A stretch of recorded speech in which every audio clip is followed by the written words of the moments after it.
Film dimulai dengan Mima Kirigoe, seorang idol berusia 21 tahun dari grup pop Cham, tampil di konser terakhirnya di sebuah taman terbuka. Konser ini dihadiri oleh penggemar setia, kebanyakan pria muda yang mengidolakan citra Mima sebagai idol yang ceria dan murni. Di antara mereka, seorang penggemar bernama Uchida, yang kemudian dikenal sebagai Mimania, menonjol karena tatapan obsesif dan perilaku anehnya. Di belakang panggung, Mima, didampingi manajernya Rumi Hidaka dan Tadokoro, mengumumkan keputusannya untuk meninggalkan Cham. Demi menjadi aktris, sebuah langkah yang dianggap berisiko karena popularitasnya sebagai idol masih terbatas. Mima kembali ke kehidupan sehari-harinya di apartemen kecilnya di Tokyo. Kita melihat sisi sederhana dari hidupnya. Dia berbelanja susu, berbicara dengan ibunya melalui telepon, dan tampak seperti gadis biasa di luar sorotan panggung. Namun, keputusannya untuk beralih ke akting tidak diterima semua orang. Beberapa penggemar, termasuk Mimania, merasa dikhianati karena Mima meninggalkan citra idol yang mereka kagumi. Mima mendapatkan peran kecil dalam drama TV thriller psikologis berjudul Double Bind, yang bercerita tentang seorang wanita dengan gangguan identitas. Perannya awalnya hanya sebagai karakter pendukung dengan sedikit dialog, tetapi produser drama, yang melihat potensi dalam Mima, mulai mendorongnya untuk mengambil adegan yang lebih berani.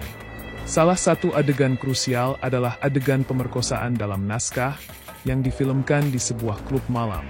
Adegan ini sangat traumatis bagi Mima, baik secara emosional maupun fisik, karena dia harus berakting dalam situasi yang bertentangan dengan citra idolnya yang polos. Selama syuting, Mima terlihat bingung dan tidak nyaman, dan setelah adegan selesai, dia pulang ke apartemennya dan menangis di kamar mandi, mencerminkan rasa kehilangan atas identitas lamanya. Di luar syuting, tekanan mulai meningkat. Mima menerima surat ancaman yang berisi kata-kata kasar seperti pengkhianat, yang membuatnya ketakutan. Dia juga menemukan situs web misterius bernama Mima S Room, yang tampaknya ditulis dari sudut pandangnya sendiri. Situs ini mendokumentasikan kehidupan sehari-harinya dengan detail yang mengerikan, seperti apa yang dia makan, apa yang dia pikirkan, bahkan percakapan pribadinya. Mima mulai merasa diawasi, dan ketakutannya diperparah ketika dia menerima faks ancaman di apartemennya. Ketegangan meningkat ketika sebuah ledakan kecil terjadi di lokasi syuting, yang tampaknya ditujukan kepadanya, meskipun tidak ada yang terluka parah. Seiring cerita berjalan, Mima mulai mengalami halusinasi yang mengganggu. Dia sering melihat versi lain dari dirinya sendiri. Seorang, Mima sang idol, yang mengenakan kostum Cham, yang ceria, menari dan tersenyum di cermin, jendela, atau di jalanan. Versi ini berbicara kepadanya, menuduhnya telah menghancurkan Mima yang asli dengan meninggalkan dunia idol. Mima sang idol, ini menjadi semakin agresif, mengklaim bahwa dia adalah Mima yang sebenarnya, dan bahwa Mima yang sekarang adalah penipu. Halusinasi ini muncul di momen-momen tak terduga, seperti saat Mima berjalan di jalan atau saat syuting, membuatnya mulai mempertanyakan kewarasannya. Narasi film menjadi semakin tidak linear. Satoshi Kon menggunakan transisi adegan yang tiba-tiba untuk mengaburkan batas antara realitas, halusinasi, dan adegan dari Double Bind. Misalnya, dalam satu momen, Mima tampak terlibat dalam situasi berbahaya, hanya untuk kemudian terbangun dan menyadari bahwa itu adalah bagian dari syuting drama. Atau benarkah, penonton juga dibuat bingung oleh pengulangan motif, seperti Mima yang terus terbangun di apartemennya, menatap cermin, atau melihat ikan masnya mati di akuarium, yang menambah kesan bahwa realitasnya terfragmentasi. Sementara itu, orang-orang di sekitar Mima mulai menghilang atau terbunuh dengan cara yang brutal. Penulis naskah Double Bind ditemukan tewas dengan luka tusuk, dan seorang fotografer yang mengambil foto Mima dalam sesi pemotretan telanjang, yang juga kontroversial baginya, juga menjadi korban. Mima mulai mencurigai bahwa Mimania, penggemar obsesif yang terus muncul di dekatnya, adalah pelakunya. Mimania, dengan tatapan kosong dan perilaku aneh, menjadi simbol ancaman fisik yang nyata, Tetapi Mima juga mulai meragukan apakah dia sendiri terlibat dalam kejadian-kejadian ini, karena ingatannya mulai kabur. Ketegangan mencapai puncak ketika Mima semakin kehilangan pegangan atas realitas.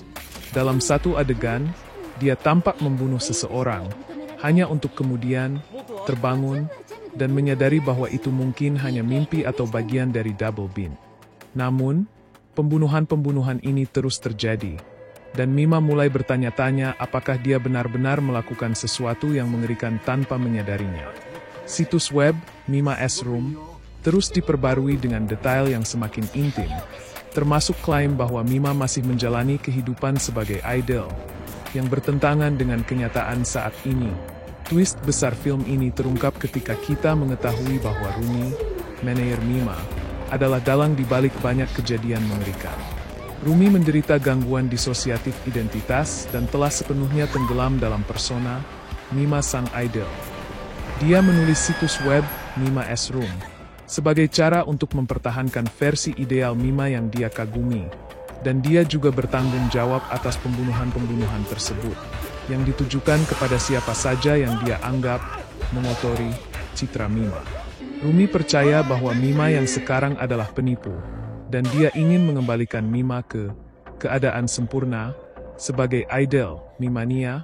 Meskipun awalnya tampak sebagai ancaman utama, ternyata hanyalah pion yang dimanipulasi oleh Rumi. Dia melakukan beberapa tindakan kekerasan atas perintah Rumi, termasuk mencoba menyerang Mima. Dalam satu adegan yang menegangkan, Mimania mengejar Mima di apartemennya, tetapi Mima berhasil melarikan diri, meskipun terluka secara fisik dan mental. Klimaks film terjadi ketika Mima menghadapi Rumi di sebuah gedung yang didekorasi seperti replika apartemen Mima. Rumi, yang sekarang sepenuhnya tenggelam dalam persona Mima sang idol, mengenakan kostum Cham, dan mencoba membunuh Mima, menganggapnya sebagai ancaman terhadap Mima yang sebenarnya. Dalam perjuangan yang intens, Mima berhasil melawan Rumi, tetapi tidak tanpa luka fisik dan emosional. Adegan ini penuh dengan simbolisme, dengan cermin yang pecah dan pencahayaan dramatis yang mencerminkan kehancuran identitas ganda yang telah menghantui Mima. Setelah konfrontasi, Rumi ditangkap dan akhirnya dirawat di rumah sakit jiwa, di mana dia terus percaya bahwa dia adalah Mima yang asli. Mima, meskipun terguncang, mulai pulih dari trauma yang dia alami. Dia melanjutkan karir aktingnya dengan lebih percaya diri, dan dalam adegan terakhir, kita melihatnya di dalam mobil, menatap cermin dengan senyum kecil dan mengatakan, "Saya Mima yang asli." Kalimat ini ambigu, mengundang penonton untuk bertanya apakah Mima benar-benar telah menemukan identitasnya atau apakah dia masih terperangkap dalam ilusi. Film ini dengan sengaja mengacaukan persepsi waktu dan ruang. Misalnya, adegan syuting double bind seringkali bercampur dengan kehidupan nyata Mima tanpa penanda yang jelas. Teknik ini membuat penonton merasakan kebingungan yang sama seperti Mima, memperkuat tema disorientasi psikologis. Dan ditambah dengan pengulangan motif, seperti Mima yang terus terbangun di apartemennya atau menatap cermin, menciptakan perasaan siklus yang tak berujung, mencerminkan pikiran Mima yang terjebak. Gimana? Tertarik untuk menonton? Jangan lupa like dan subscribe ya!